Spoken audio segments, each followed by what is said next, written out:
del Espíritu Santo, y estamos muy interesados en involucrarnos cada vez más en esto que es el servicio, la práctica, la vida en el Espíritu. Y bueno, creo que necesitamos entender que es todo un reto, todo un desafío, y nosotros quisiéramos, no sé ustedes, pero frecuentemente quisiéramos estar en este ambiente festivo, en este ambiente emocionante. Casi siempre nos gustan estas cosas que nos compensan, que nos agradan, que nos hacen sentir muy bien. Sobre todo si ustedes de un carácter alegre, de un carácter festivo, ¿verdad? Pues quisiéramos todo el tiempo estar de fiesta en la iglesia. Y bueno, en cierta forma lo es. Solo que esta fiesta también tiene su momento de recogimiento, tiene su momento de responsabilidad, como cuando ustedes tienen una reunión en casa y celebran algo, y pues pasamos un tiempo muy bonito, pero si se van todos, nos dejan con toda la carga de asear, de acomodar, de todo eso, ¿verdad? Pero si alguien por ahí, de una manera muy responsable, nos ayuda, entonces nos hace más llevadera toda esta carga, ¿no? Así también en nosotros tenemos un momento especial de regocijo en el Señor, y lo hemos estado viviendo, pero hay una parte en nosotros que tiene que asumir la responsabilidad que le corresponde, porque no se trata solamente de sentir ese momento extraordinario, especial, emocionante, sino de sostenerlo el resto de nuestra vida o los demás momentos. Y esta parte, sostenerlo como continuación a esta experiencia del Espíritu, les quiero invitar ahora a meditar en ello. Nosotros leemos con mucha frecuencia la palabra siervo en la Biblia. Y el Señor habló de sus siervos, y el Señor trató al principio a sus apóstoles como siervos, luego los eleva a la categoría de sus amigos. Pero esta palabra siervo es una palabra muy importante que tiene una traducción un poco más fuerte. Y esa otra palabra que la traduce es así como fuerte, casi dolorosa a nuestros oídos, y no nos agrada tanto. Por esa razón, la palabra siervo, pues es una palabra un poquito más, ¿cómo diríamos? Más elaborada, más suavizada, más agradable. Entonces, llamarnos siervos, pues está bien, ¿no? No pasa nada. Cuando nosotros nos presentamos y decimos estoy para servirle, como si dijéramos yo soy su siervo, pues se oye, está bonito, ¿no?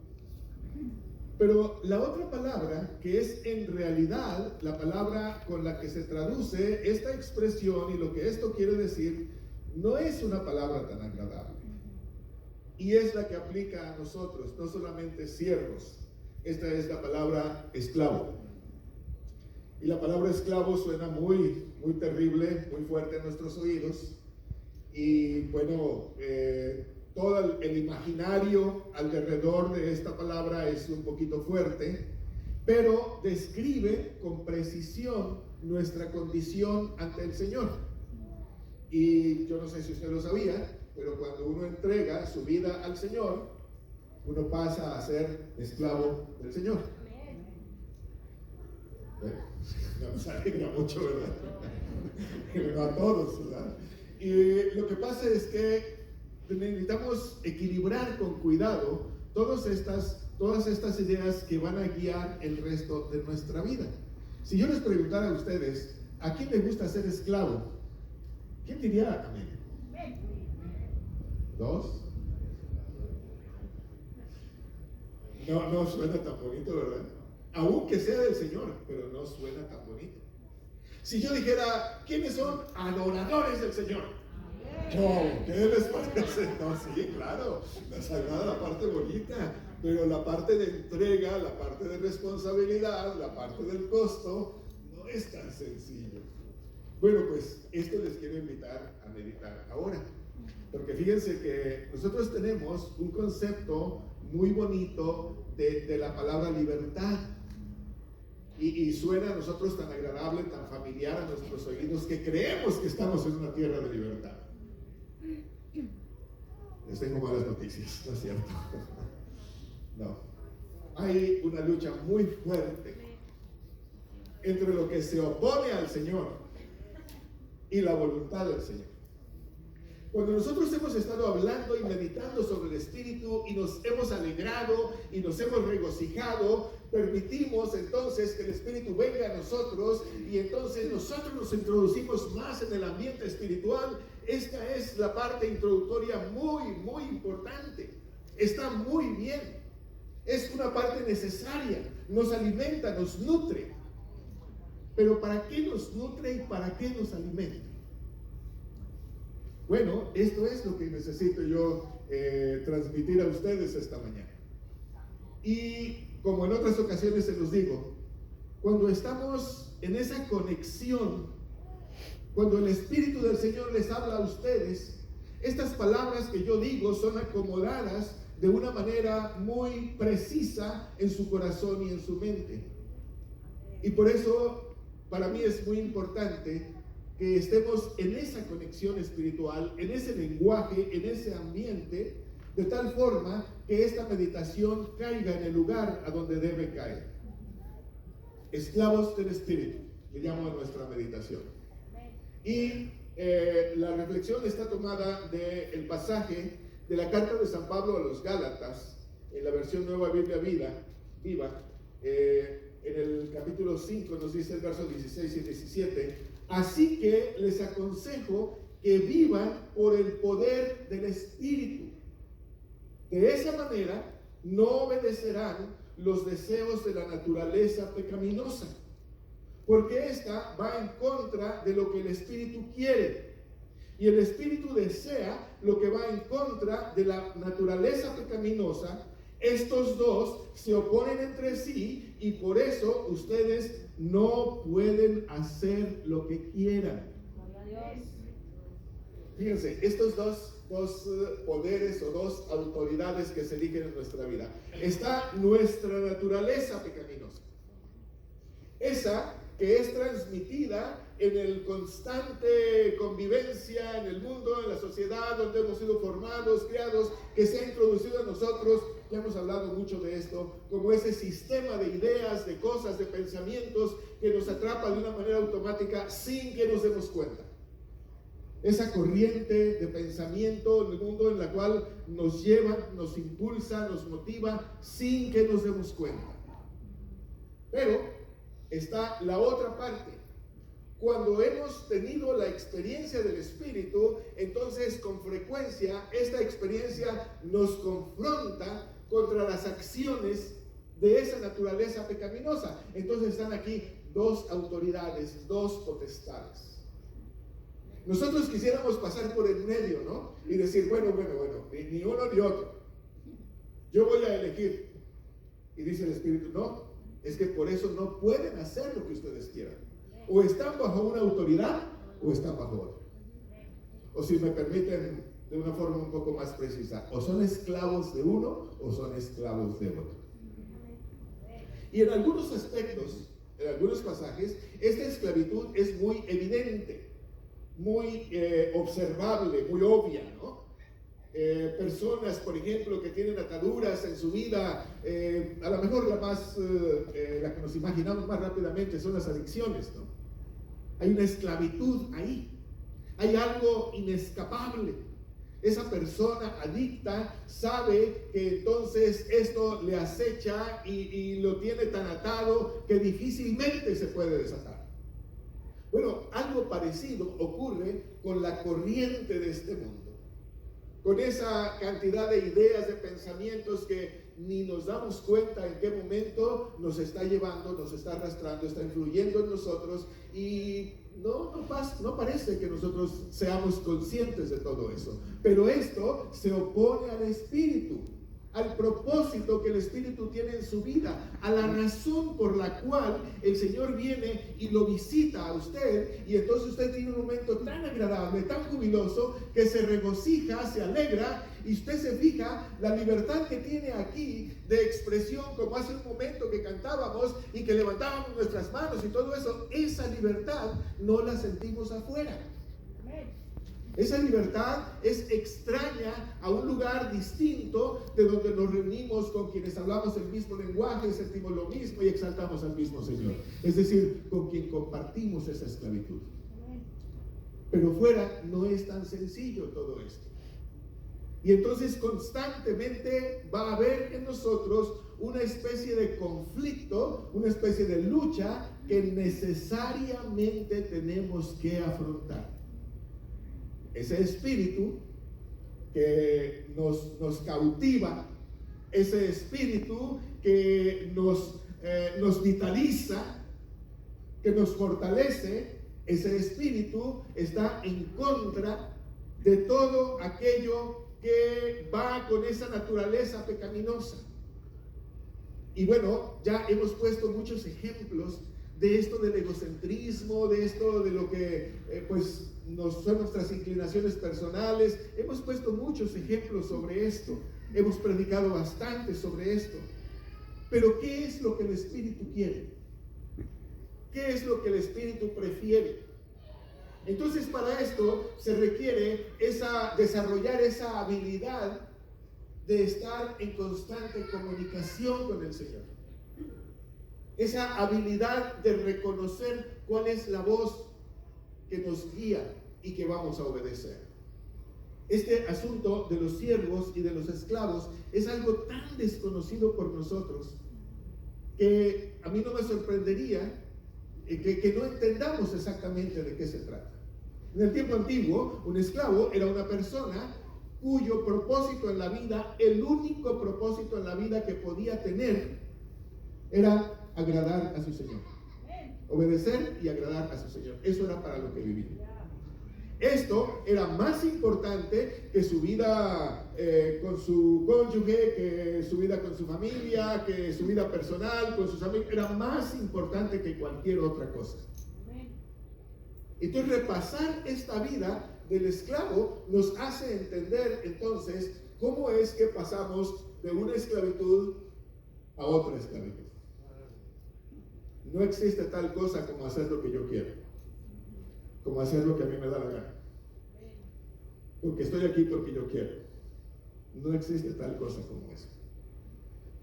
Probablemente cuando ustedes escuchan esto que estoy diciendo, inmediatamente nos imaginemos cosas forzadas, cosas obligadas, cosas terribles, cosas complicadas. No necesariamente. El esclavo no tenía que ser azotado para obedecer. El esclavo no tenía que ser maltratado para sujetarse. El esclavo también podía obedecer no solamente voluntariamente, sino también podía amar a su Señor.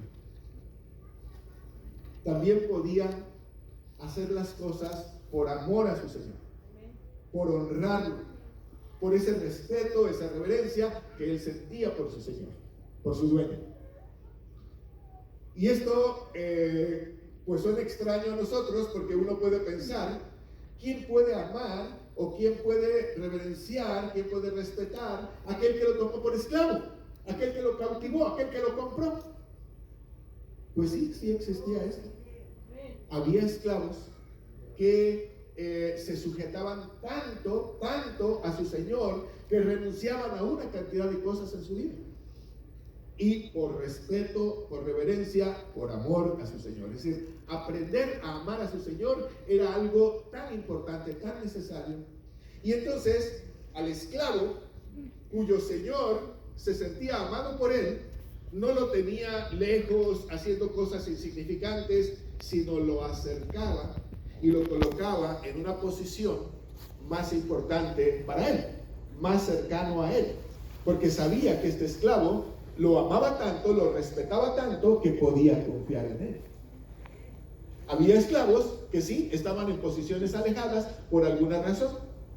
Ustedes recordarán esta parábola que el Señor puso de aquel hijo que le pidió al padre parte de la herencia que le correspondía y todo lo demás, que le hemos llamado el hijo pródigo. Y este hijo, cuando llegó con su padre, le dijo: tenme como el último de tus esclavos, así como el más alejado, ¿verdad? Entonces, claro, el padre no le hizo caso, pero lo que quiero decir con esto es que había posiciones en todo esto. Y algo parecido ocurre con nosotros en relación al Señor. Porque cuando esta alegría que hemos estado viviendo, este júbilo, este regocijo en el Espíritu, lo hemos estado viendo, eso nos enseña a amar al Señor, o esto lo asumimos como ese respeto y esa reverencia al Señor, entonces asumimos una esclavitud gozosa. ¿Será que eso existe? ¿Será que alguien puede ser esclavo y gozarse de esclavitud? Decía San Pablo, yo me glorío de mis cadenas. Las cadenas para mí, decía, son un privilegio. Y nada más quien ha sabido lo que esto significa, las cargas, las complicaciones, el costo de defender el amor del Señor, de defender a su Señor frente a una cantidad de circunstancias, entonces al pagar ese costo puede haber en nosotros ese gozo. ¿Cuál es ese costo? Porque esta otra potestad, les aconsejo que vivan por el poder del Espíritu, y de esta manera no obedecerán, no serán esclavos de esta otra fuerza, de esta otra autoridad que es su naturaleza pecaminosa.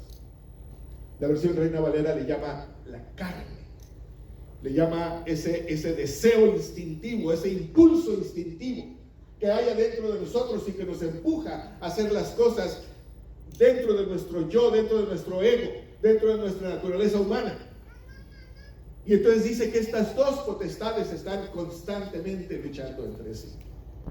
Entonces les decía, cuando una persona entiende esta lucha y puede decir, bueno, ahora yo tengo que decidir a quién le doy honor. Ahora yo tengo que decidir quién es mi autoridad, quién es mi Señor. Y en este acto de decisión, en esta toma de decisiones, con frecuencia pagamos, como decíamos, un costo. Pagamos un precio. Ese precio, en algunos casos, en algunos momentos, es un costo, pues, ¿qué diríamos? De maltrato físico, es un costo complicado, ¿verdad? Es un costo que tiene que ver con una cuota de dolor, de cansancio, pero en otros casos no es tanto eso, sino es el costo, la carga moral, emocional, de decir, sí, me encantaría hacer lo que yo quiero, pero por amor al Señor no lo voy a hacer.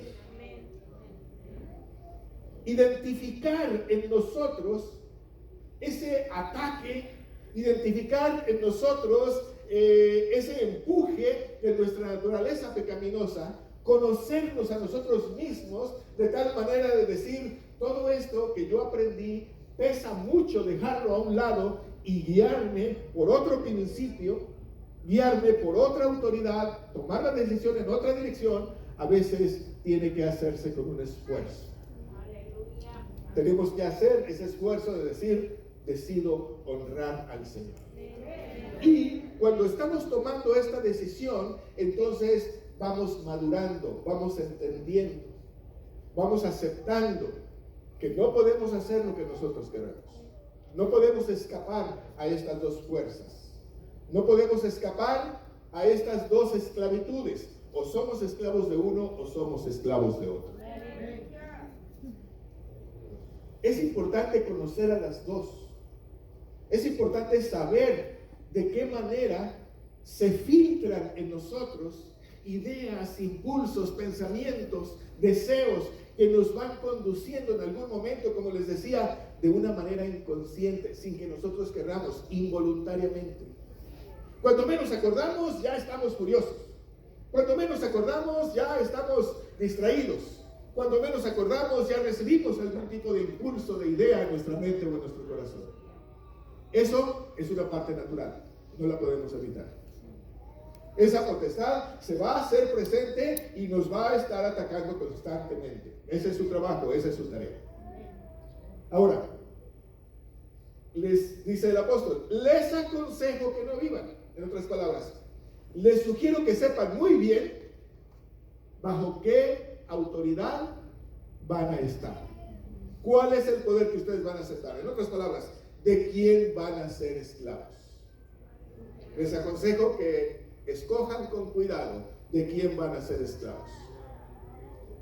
Porque si ustedes entonces eligen ser esclavos del Señor por medio de su Espíritu, van a vivir, van a descubrir una dimensión de vida, van a descubrir un estilo de vida, van a descubrir todo un horizonte, todo un pasaje que en un principio uno solo se lo imagina. Uno solo puede, así como empezar a tener ciertas ideas o imágenes de esto, ciertas figuras, pero que conforme vamos avanzando, vamos descubriendo una cantidad extraordinaria de cosas. Cuando nosotros nos quedamos solo en la emoción, cuando nos quedamos solamente en el gozo, en el regocijo, no avanzamos más allá y no nos damos cuenta entonces que ser esclavos amados por su Señor significa un privilegio tal al grado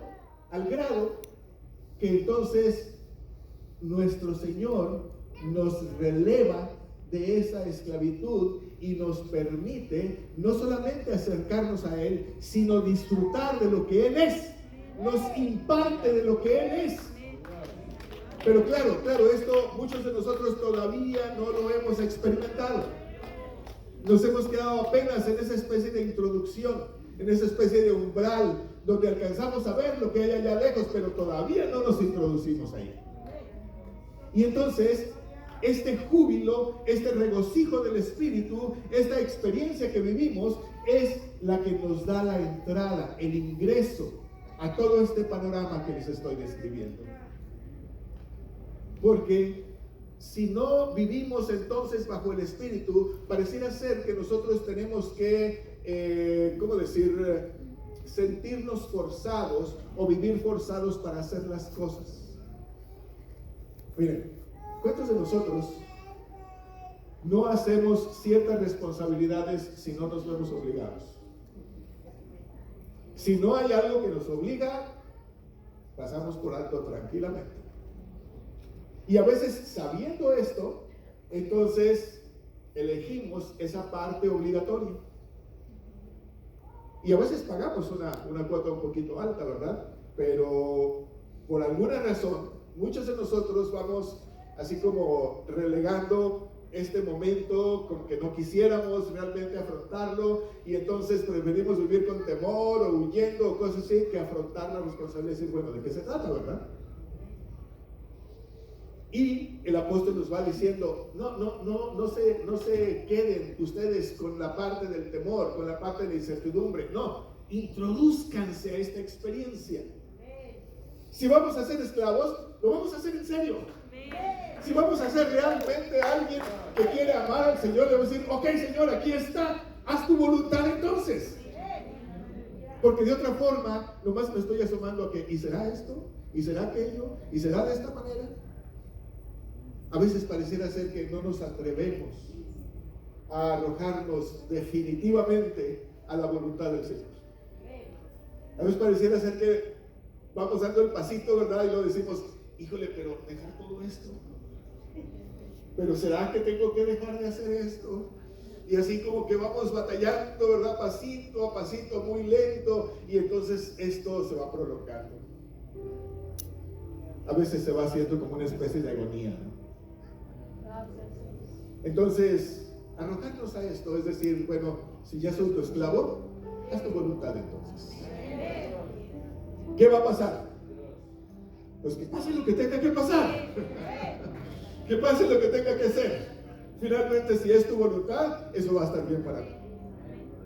Porque a diferencia del señor del mal, el príncipe de este mundo, la voluntad del Señor no es que su esclavo se duela, sufra, se fastidie, sino que su esclavo supere esto que aparentemente le cuesta trabajo y entonces llegue a disfrutar realmente de esa posición que cuando uno termina esa parte del cansancio, de la complicación, uno dice, híjole, no creí que esto existiera, que esto pudiera ser así.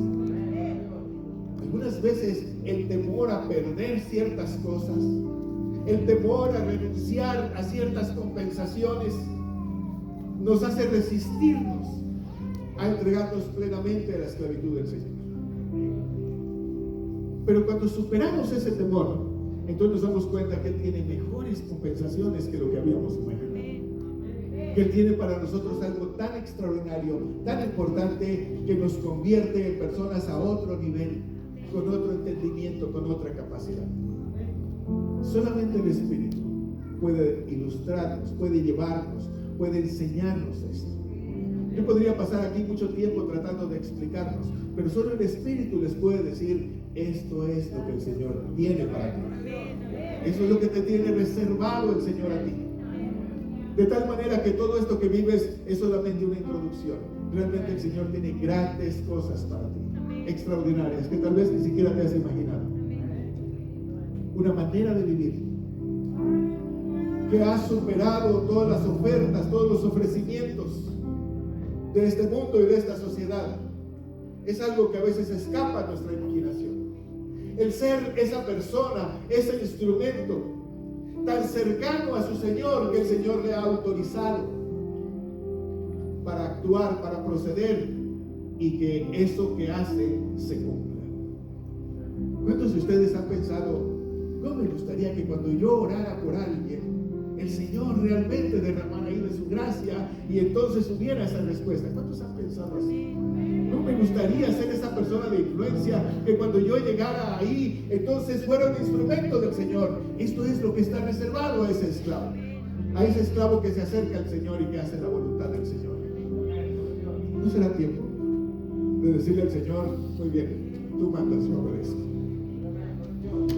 Y que esas partes que nos cuestan trabajo renunciar a ellas, le digamos al Señor: ya entendí, y por el júbilo, la alegría, el Espíritu que tú me has permitido experimentar, sé lo que me está esperando, sé lo que tienes para mí. ¿Por qué no le decimos al Señor: aquí está tu esclavo, soy tu esclavo, soy tu esclavo? Entonces recibe lo que te ofrezco. Sírvete, Señor, de lo que soy. Sírvete de lo que entiendo, sírvete de lo que puedo. Haz tu voluntad en esto. Abre mi entendimiento de tal manera que yo pueda actuar.